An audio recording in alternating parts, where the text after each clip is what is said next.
So today we are headed up from San Diego to LA to meet Casey Tevault, the man, the myth, the legend. So I'm super looking forward to get to actually spend some time with this guy who's been super influential in my life.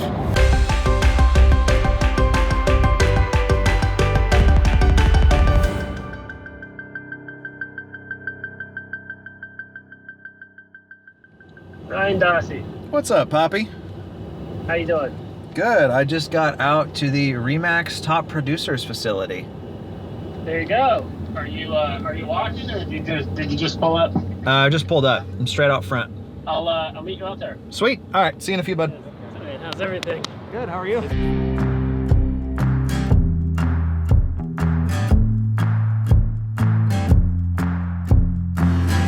Dude, I appreciate you letting us come out to shoot this. Some of my best friends, some of the people who've helped me out the most in life, which you don't know this, but I actually put you in that category, are people that I've never met, or people that I've met once or twice. So I appreciate you willing to come let us hang out for a little bit. Yeah, 100%. It's funny, when I left the house today, I said, honey, we're gonna get together with Ryan. She knows who you are. Yeah. I talk about you all the time.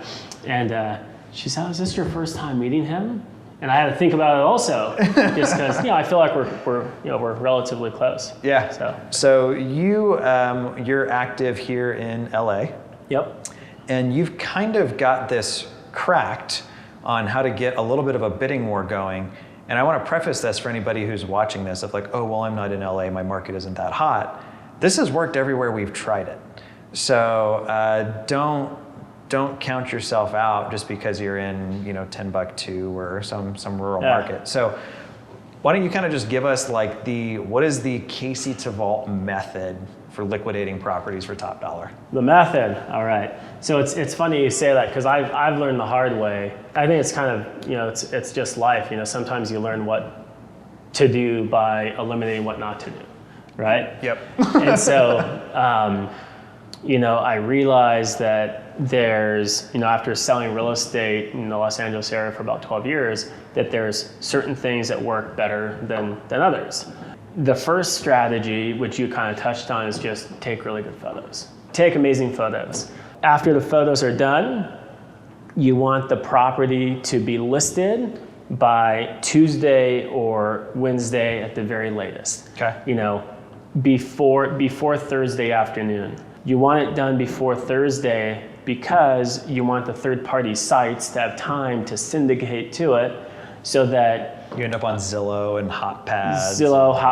Redfin, Realtor.com. Yep.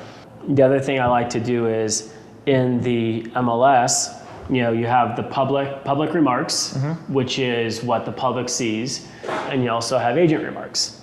And you're a licensed agent, you kind of know this as well. It's like how the agents talk to each other, but it's not really what the public sees. Yep. So it's like what they need to know before they show it, kind of a... Exactly. So what I like to do is put an offer deadline in that, and say multiple offers expected, to kind of put out there that, hey, we expect multiple offers, so that people instantly are thinking, oh gosh, we're probably gonna have to offer over.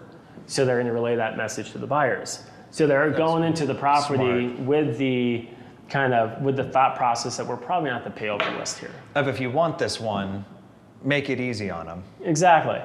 And then, so set an offer deadline. It's huge, it's very important. Just set the offer deadline. I like to set the offer deadline for Monday evening or Tuesday evening, so that people that see it over the weekend, there's enough time to get the pre-approvals in order. Exactly, to make the offer and kind of give yourself time.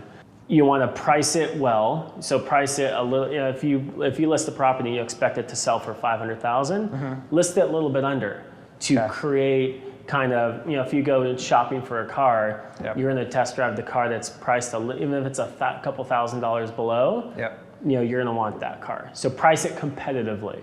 It's been done in the past where maybe some agents' business cards were planted on the kitchen table or kind of left behind accidentally. Done in the past. Some cards. I know a guy. Some cards are just kind of left there, so that when you're showing the property, the agent and the buyer sees that, oh, there's property's been showed 10 times already. It's the first day. This property is hot. So once again, Okay. you're creating the illusion that, because perception is everything. Yeah, it's sales 101. Yep, exactly. So now we're at the offer deadline. Okay. And at this point, you should have multiple offers. If you don't have multiple offers, you priced it too high because Okay. you've done everything else right. If the property is vacant, you could stage it as well, which helps, or you could do digital staging like Box Brownie. We like We've Box talked about Brownie. that. Yep. That helps as well. So you're gonna review the offers, and you want to do what's called a highest and best counter. And what this is it's an offer. It's a counter that goes out to all the offers or your top 5 offers that come in, depending on how many you have. And you have specific verbiage in there, and you want it to say buyer's highest and best offer to be due by this date. So it's usually 24 hours from when the counter goes out. And so at this point, it's Tuesday, so the deadline is Wednesday at 5 o'clock. So you want the buyer to cross-qualify with your preferred lender. Okay. So this is a preferred lender you've vetted, and they have what's called a panel of appraisers that they go to, because you want to do your best to have as much control as possible. Got it. Which is, and it's not like it used to be in 2005 and 6. You used to have more control over appraisals, but still, some appraisers, some lenders are better at controlling the value. And some of them will just, my preferred ones are the ones that just try to get to the offer amount. Yep, exactly. That like we've had a couple of deals we've done that we've actually used this on, that like we had an offer that came back and we were like, there's no way on earth it's going to appraise for this.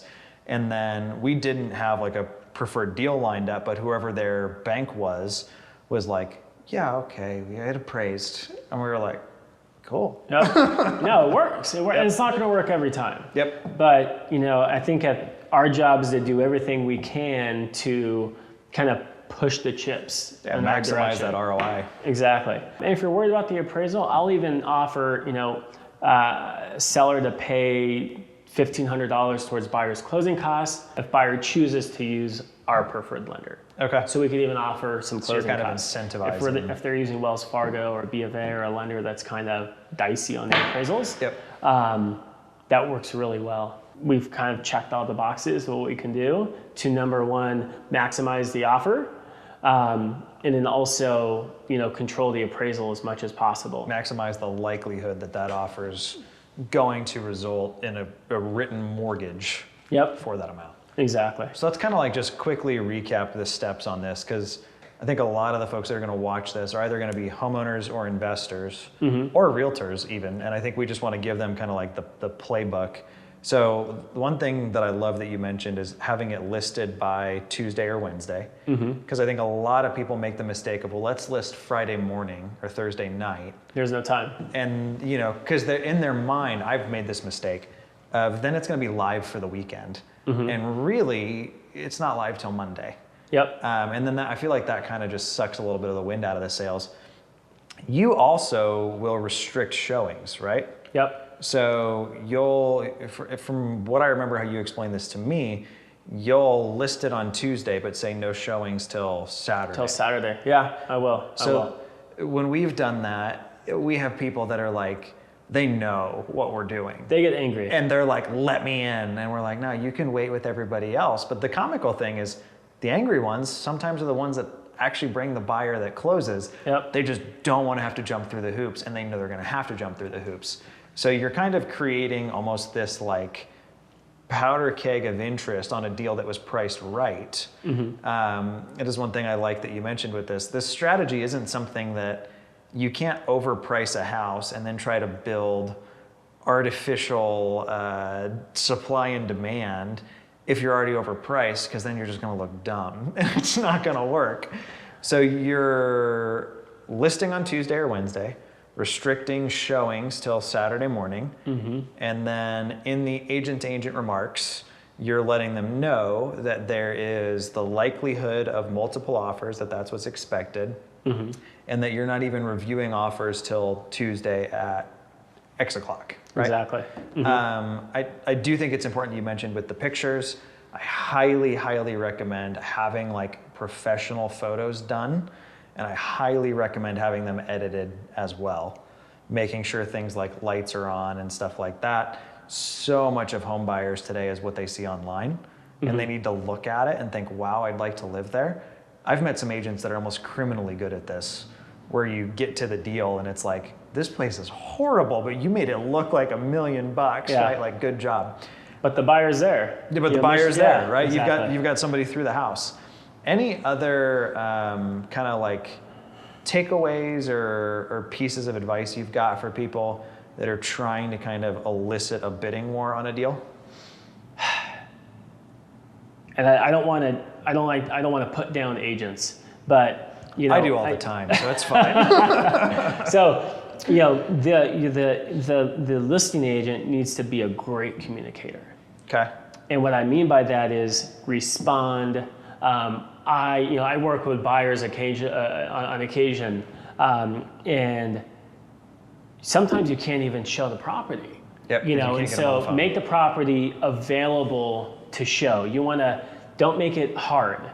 You know, don't complicate the process. It needs to be like an Airbnb instant book, not one of those ones where you're waiting on the host to decide if they like you enough to let you come in or not. Just come. Doors are open. Show the property. So make the property as available as possible to show it. If it's owner occupied or even tenant occupied, and it's kind of a challenge because they have pets or they have kids, you know, I've given movie tickets. I've sent people on, here's a couple $100, go on a day trip. I want the house for the weekend for ourselves, because we're gonna have about 30 to 40 showings, and it's gonna be a lot. You're gonna hate me by Monday, because it's been so chaotic with all the showings. You'll love me when escrow closes, because you'll be 20 to 30 over list. Yeah. If you can just get out of the house for the weekend, that's really helpful, just to kind of simplify it, because then you could say property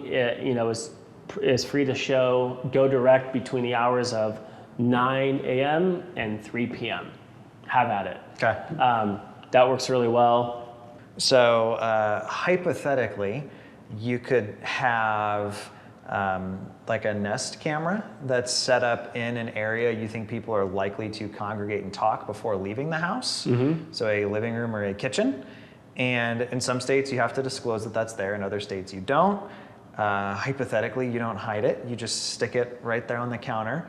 But I know someone who has heard things like, well, we'll start at this, but really we're willing to go up to this. Something that I'll just admit that we do all the time. We bribe buyer's agents constantly. So if the typical commission in our market is 2.5% in that particular asset class, we'll go 3 or 3.5. Yep. If I'm selling something in a lower end neighborhood, like we're talking maybe a $50,000 house, even more. I've paid a 9% BAC, and people were tripping over themselves to get somebody into one of their buyers in to buy this deal. Absolutely. And I think the last one that people forget about is you as the listing agent, or whoever you're hiring, or you're the listing agent yourself. When you're having conversations, you could create urgency on your own. You want to make it seem like it's busy, that you have offers already. And I think it's the lamest thing ever. But when you have, if you're trying to get 400 for the house and your highest offer is 395, but you want to get 4, but you're listed at 370, and you're listed under, and the agent says where are offers at, if you tell them where they need to be, sometimes they'll just bring you an offer for that amount. Yeah. There's nothing wrong with, it's like there's this voodoo against communicating about finances, where you need offers to be, or whatnot, or what the seller's expecting. Just tell them, we're looking to get this. Yeah. Or the seller's expecting to get this. Or hey, our highest offer is 400, it's conventional. You're FHA, so you need to be at 410. Yep. There's nothing wrong with communicating. Yep. No, we've done that lately, especially post-COVID with FHA, of like, if you want us to consider you, you need to make me want to consider this. If I have the choice between you and somebody who's conventional or even a VA mortgage, I'm picking them all day long, if apples to apples. Yeah. I think that's super helpful. So I think kind of a fun way to kind of wrap this thing up is a lesson that I just learned this week. I would love to pretend that I'm just like a perfect real estate person, but I'm not. I made the mistake of signing an inspection response before we got the bid back. And I wasn't the one who sent it back to the other broker, but I didn't tell our listing agent not to yet, because I was still waiting on this document. And I was like dragging my feet, but it was one of those like, it came to me as a DocuSign, it looked right, so 3 clicks and bam, I obligated myself to $15,000 in repairs on a $75,000 house. And we had to have let me rephrase, our agent got to have the fun conversation of like, yeah, we're not gonna do that. There's certain statuses of properties. One of them that's very common is vacant go direct. Okay. And what that means is the property's vacant and the agent could just go, open the door, and have at it.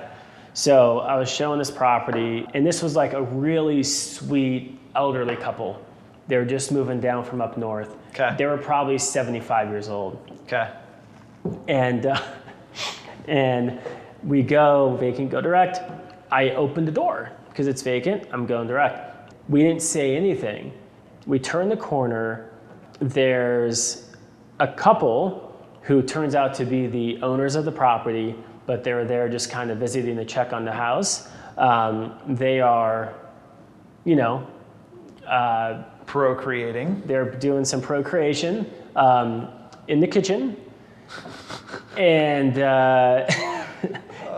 and the wife covers her eyes, and the husband just stares. and the wife had to kind of pull him away.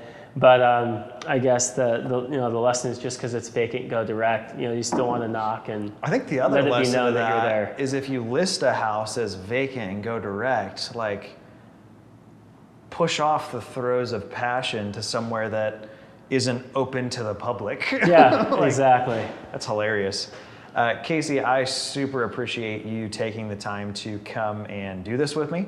I think this is advice that I really hope people at least try. Yeah. That was how we did it in Indy. We're like, we're not in LA, but let's give it a shot. And then it was like, holy crap, this works. Why haven't we been doing this? So I hope people kind of take that out of this. But if you're watching this and you're in LA, or you're wanting to do deals in LA, or maybe you're a wholesaler finding deals in LA, there's not many people that I would like go on record and vouch for, like, this is somebody you want to do business with.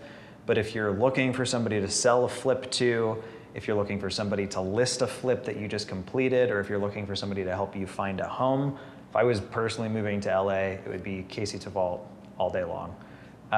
Best place for people to reach you? Probably email. Okay. You can email me at CTEVAULT, so CTEVault@gmail.com. Cool. And we'll throw that up on screen just so it's Sweet. super easy for everybody. Yep. I appreciate you, dude. Absolutely. Thanks, man. Appreciate it. My pleasure. Yeah. Like Chick-fil-A. There we go.